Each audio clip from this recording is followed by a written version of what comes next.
মাক্কিনিংসের কর্মসূচি ছিল তাওহীদ, ছিল রিসালাত, ছিল আখিরাত, এগুলোর কথা বিশ্বনবী বুঝিয়েছেন। আর মাদানী ইনিংসে বিশ্বনবী সশস্ত্র সংগ্রাম করেছেন। ইসলাম শান্তিপূর্ণ ঠিক আছে, কিন্তু ইসলামের পিঠ যখন দেয়ালে লেগে যায় তখন ইসলামেরও সামনে বাড়ানোর দরকার আছে না নাই? যে ইমান প্রয়োজনে জ্বলে ওঠে না, জ্বলে উঠেছিলেন বিশ্বনবী আপন শক্তিতে, ঠিক কি না? এটা মাদানী ইনিংসের সূরা, এটা মাক্কি জীবনের সূরা নয়। আমরা এই সূরার আলোকে আজকে শোনার চেষ্টা করব যে জুমার দিনের, জুমার সালাতের এত গুরুত্ব কেন। বিশ্বনবী জুমার দিনকে বলেছেন ঈদের দিন। কিসের দিন? কথা বলেন। আমাদের দুইটা ঈদ আছে না, ঈদুল ফিতর, ঈদুল আজহা। এর পাশাপাশি জুমার দিনকেও বিশ্বনবী সাল্লাল্লাহু আলাইহি ওয়াসাল্লাম বলেছেন হাদা ইয়াউমুল ঈদ, হাদা ইয়াউমুন জাআলাহুল্লাহু লাকুম ঈদান। তাবারানির হাদিস। বিশ্বনবী বলেছেন এটা এমন দিন যে দিনটাকে আল্লাহ তাআলা তোমাদের জন্য ঈদের দিন হিসেবে ঘোষণা দিয়েছেন। পড়েন আলহামদুলিল্লাহ। আল্লাহ তাআলার একটা বৈশিষ্ট্য হচ্ছে সুন্নাতুল্লাহি ফিত তাফদিল। এক এক জিনিসের উপর আল্লাহ এক এক জিনিসকে বৈশিষ্ট্যমণ্ডিত করেন, মর্যাদা দান করেন। ফাদ্দালা জামানান আলা জামান কামা ফাদ্দালা মাকানান আলা মাকান, ইনসানান আলা ইনসান। আল্লাহ ব্যক্তির উপর ব্যক্তিকে প্রাধান্য দেন, আল্লাহ সময়ের উপর সময়কে প্রাধান্য দেন, আল্লাহ স্থানের উপর স্থানকে প্রাধান্য দেন। এটা আল্লাহর সুন্নাত। এটা আল্লাহর কি? সুন্নাতুল্লাহি ফিত তাফদিল।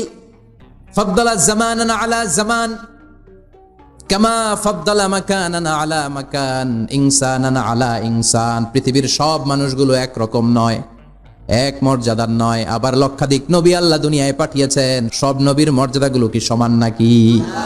সব নবীদের মধ্য থেকে বিশ্বনবীর মর্যাদা বাড়িয়ে দিয়েছে কে? আবার পৃথিবীতে শহরের শেষ নাই, হাজার হাজার শহর, হাজার হাজার লক্ষ লক্ষ শহরের মধ্য থেকে মক্কা শহরের মর্যাদা বাড়িয়ে দিয়েছে কে? আবার এই পৃথিবীতে অনেকগুলো সময় আছে, অনেকগুলো রাত্রি আছে, অনেকগুলো ক্ষণ আছে, অনেকগুলো মুহূর্ত আছে। একটা মুহূর্তের উপর আরেকটা মুহূর্তকে প্রাধান্য দিয়েছে কে? বলেন তো, পৃথিবীতে সবচাইতে 365 দিনের মধ্যে শ্রেষ্ঠ দিন কোনটা? আরাফার দিন। কোন দিন? কথা বলেন। হজে যারা গিয়েছেন আরাফার দিন দেখেছেন না? ইজহার আর রেদা পরে আমরা লাব্বাইক আল্লাহুম্মা লাব্বাইক বলি। এটা সারা বছরের মধ্যে শ্রেষ্ঠ দিন। আল আরাফা আল হাজ্জু আরাফা।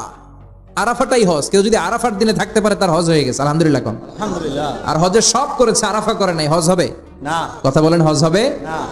তার মানে বছরের শ্রেষ্ঠ দিন আরাফার দিন। এদিন আল্লাহ এত সংখ্যক বান্দাকে একসাথে ক্ষমার ঘোষণা দেন, বছরের কোন দিন এত মানুষকে ক্ষমা করেন না। সুবহানাল্লাহ। আবার শয়তান ওই দিনে এতটা লাঞ্ছিত বোধ করে, এতটা অপমান বোধ করে, বছরের কোন দিন শয়তান এত অপমানিত হয় না। এজন্য বিশ্বনবী বলেছেন খায়রুদ দুআ দুআ ও আরাফা। সব চাইতে শ্রেষ্ঠ দোয়া আরাফার দিনের দোয়া। বিশ্বনবী বলেন আরাফার দিনে একটা দোয়া আমি করি, আমার আগে সব নবীরা এই দোয়াটা করতেন। দোয়াটা হলো লা ইলাহা ইল্লাল্লাহ ওয়াহদাহু লা শারীকা লাহ লাহুল মুলকু ওয়া লাহুল হামদু ওয়া হুয়া আলা কুল্লি শাইইন কাদির। সুবহানাল্লাহ পড়েন। সুবহানাল্লাহ। মুখস্থ আছে না দোয়াটা? এটা পড়বেন। বিশ্বনবী আরাফার ময়দানে এই দোয়াটা পড়তেন। তাহলে বুঝা গেল বছরের সব দিন সমান না। সব দিন সমান না। বছরের সবচেয়ে শ্রেষ্ঠ দিন হচ্ছে আরাফার দিন। কোন দিন? এবার বলেন বছরের সবচেয়ে শ্রেষ্ঠতম রাত কোনটা? কদরের রাত। ইন্না আনজালনাহু ফি ইন্না আনজালনাহু ফি লাইলাতিল কদরি ওয়া মা আদরাকা মা লাইলাতুল কদর লাইলাতুল কদরি খায়রুম মিন আলফি শাহর। হাজার মাসের চেয়ে সেরা।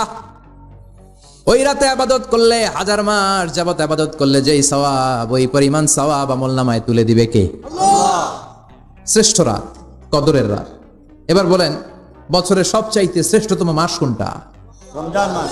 শাহরু রমাদান আল্লাযী উনজিলা ফীহিল কুরআন। যে মাসে কোরআন নাজিল হয়েছে, এই মাসের চেয়ে শ্রেষ্ঠ কোনো মাস থাকতে পারে? চিল্লায় বলেন থাকতে পারে? তার মানে বছরের শ্রেষ্ঠ দিন আরাফার দিন, বছরের শ্রেষ্ঠ রাত কদরের রাত, বছরের শ্রেষ্ঠতম মাস রমজান মাস।